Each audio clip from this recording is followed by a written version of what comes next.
रसूल अल्लाह सल्लल्लाहु अलैहि वसल्लम के विसाल के बाद मुसलमानों के पहले खलीफा हजरत अबू बकर रज़ी अल्लाह तआला अन्हु बने।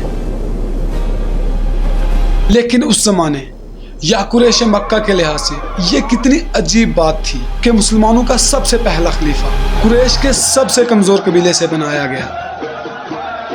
इससे भी अजीब बात यह थी कि मुसलमानों की इस इतनी बड़ी खिलाफत को संभालने के लिए और इस्लाम को दुनिया के हर कोने तक पहुंचाने के लिए कुरैश के सबसे कमजोर कबीले से ताल्लुक रखने वाले हजरत अबू बकर रज़ी अल्लाह तआला अन्हु में आखिर ये क्वालिटीज आई कहां से? इन सारी बातों को समझने के लिए हमें इस्लाम के पहले टाइम को समझना पड़ेगा जब मक्का में रसूलुल्लाह सल्लल्लाहु अलैहि वसल्लम ने अपनी नबूवत का ऐलान किया। Let's find out. आज से 1450 साल पहले मक्का में जब रसूलुल्लाह सल्लल्लाहु अलैहि वसल्लम ने अपनी नबूवत का ऐलान किया तो उस वक्त मक्का में कुरैश के बहुत सारे कबीलों के लोग रहते थे। बनु हाशिम, बनु उमैया, बनु नौफल, बनु असद और भी बहुत सारे। जब रसूलुल्लाह सल्लल्लाहु अलैहि वसल्लम ने इस्लाम की दावत देना शुरू की तो सबसे पहले आप सल्लल्लाहु अलैहि वसल्लम की दावत कबूल करने वाली उम्मुल मोमिनीन हजरत हदीजा रज़ी अल्लाह तआला जो आप सल्लल्लाहु अलैहि वसल्लम की बीवी थी और बच्चों में सबसे पहले इस्लाम कबूल करने वाले कुरैश के सबसे बड़े कबीले बनु हाशिम के सरदार अबू तालिब के बेटे हजरत अली रज़ी अल्लाह तआला अन्हु थे। क्योंकि उस वक्त हजरत अली रज़ी अल्लाह तआला अन्हु रसूलुल्लाह सल्लल्लाहु अलैहि वसल्लम के पास ही रहा करते थे।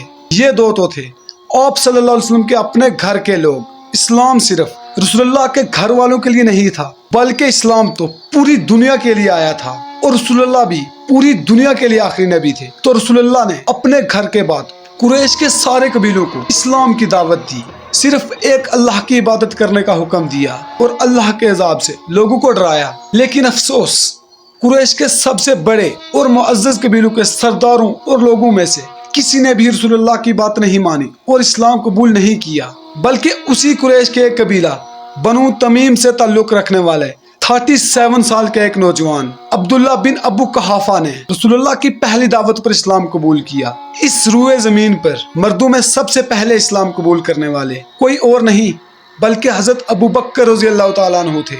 इस्लाम कबूल करने के बाद हजरत अबू बकर हमेशा आप सल्लल्लाहु अलैहि वसल्लम के साथ रहते और लोगों को इस्लाम कबूल करने की दावत दिया करते। रसूलुल्लाह सल्लल्लाहु अलैहि वसल्लम के साथ तिजारत करने के लिए अरब से बाहर जाया करते।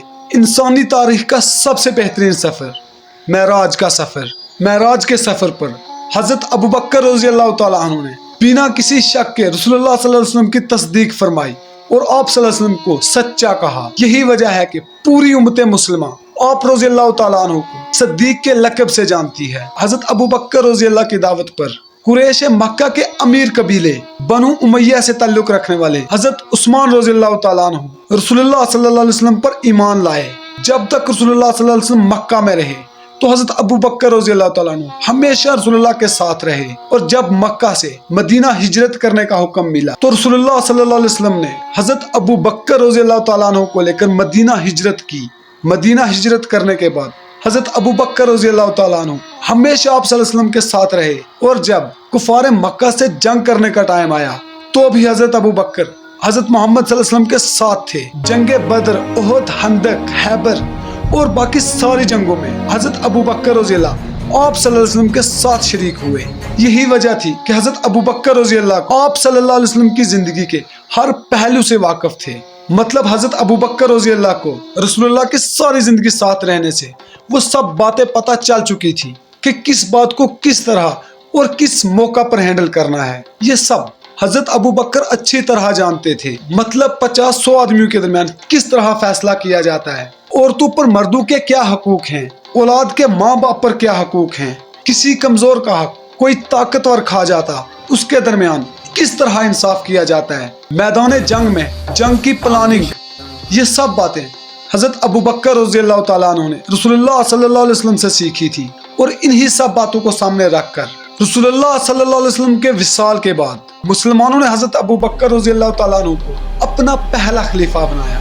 क्योंकि इस्लाम में तो कोई जात या कोई कबीला अहमियत नहीं रखता बल्कि इस्लाम में तो परहेजगारी और तकवा अहमियत रखता है। और ये सारी बातें हजरत अबू बकर रज़ी अल्लाह तआला अन्हु में पाई जाती थी।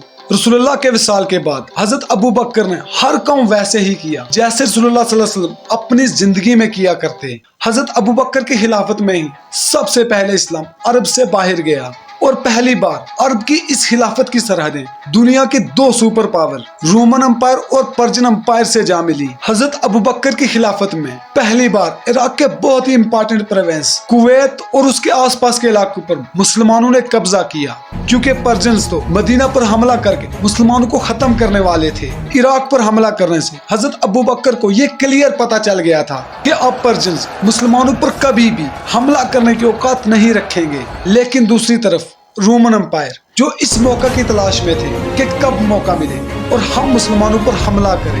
اس سے پہلے بھی جنگ موتا میں رومنز نے مسلمانوں پر حملہ کیا تھا، جس میں مسلمانوں کے بہت سارے صحابہ شہید ہوئے تھے۔ حضرت ابوبکر نے خلیفہ بنتے ہی سب سے پہلے حضرت اسامہ رضی اللہ تعالیٰ عنہ کی لیڈرشپ میں رومنز امپائر کی طرف ایک فوج بھیجی، جنہوں نے رومنز کی سرحدوں میں جا کر رومنز کو ہرایا۔ جب رسول اللہ صلی اللہ علیہ وسلم نے رومن امپائر کے بادشاہ ہیراکلس کی طرف خط بھیجا اور اسے اسلام قبول کرنے کی دعوت دی، اسی ٹائم رسول اللہ نے شام کے گورنر کو بھی خط لکھا اور شام کے جنرلز نے رسول اللہ کے اس ایمبیسڈر کو قتل کر دیا، جس کے بدلے میں رسول اللہ 30,000 کی فوج لے کر تبوک کے موقع پر بھی گئے تھے۔ اس وقت تو رومنز سامنے نہیں آئے، جس کے بعد آپ صلی اللہ علیہ وسلم مدینہ میں واپس آ کر اس دنیا سے وصال کر گئے۔ اس کے بعد مسلمانوں کے پہلے خلیفہ نے اپنے عظیم آرمی جنرل خالد بن ولید رضی اللہ تعالیٰ عنہ کو شام کی طرف جانے کا حکم دیا، اور ساتھ ہی اپنے 3 اور عظیم جنرل خالد بن ولید کی مدد کے لیے فوج دے کر بھیجی، جن میں حضرت اکرمہ بن ابو جہل، ابو عبیدہ بن جراح، یزید بن ابی سفیان رضی اللہ تعالیٰ عنہ تھے۔ ان ساروں نے جا کر شام پر حملہ کر دیا۔ ادھر رومنز بھی اپنی 3 لاکھ فوج لے کر مسلمانوں سے لڑنے لگے اور مسلمان رومنز کو کرش کرتے ہوئے دمشق تک جا پہنچے۔ ادھر جب مسلمان دمشق کا محاصرہ کر رہے تھے تو دمشق سے بہت دور مدینہ میں مسلمانوں کے پہلے خلیفہ حضرت ابوبکر رضی اللہ تعالیٰ عنہ کی اچانک طبیعت خراب ہو گئی، اور انہوں نے حضرت عثمان کو بلا کر ایک وصیت لکھوائی، جس میں وہ حضرت عمر بن خطاب رضی اللہ تعالیٰ عنہ کو اپنے بعد مسلمانوں کے دوسرے خلیفہ بنا کے گئے۔ ادھر خالد بن ولید رضی اللہ تعالیٰ عنہ نے دمشق پر حملہ کیا تو مدینہ سے ایک خط حضرت خالد بن ولید رضی اللہ تعالیٰ عنہ کی طرف گیا، جس میں لکھا تھا کہ مسلمانوں کے پہلے خلیفہ اس دنیا سے وصال کر چکے ہیں اور مسلمانوں کے دوسرے خلیفہ حضرت عمر بن خطاب رضی اللہ تعالیٰ عنہ مقرر کیے گئے ہیں۔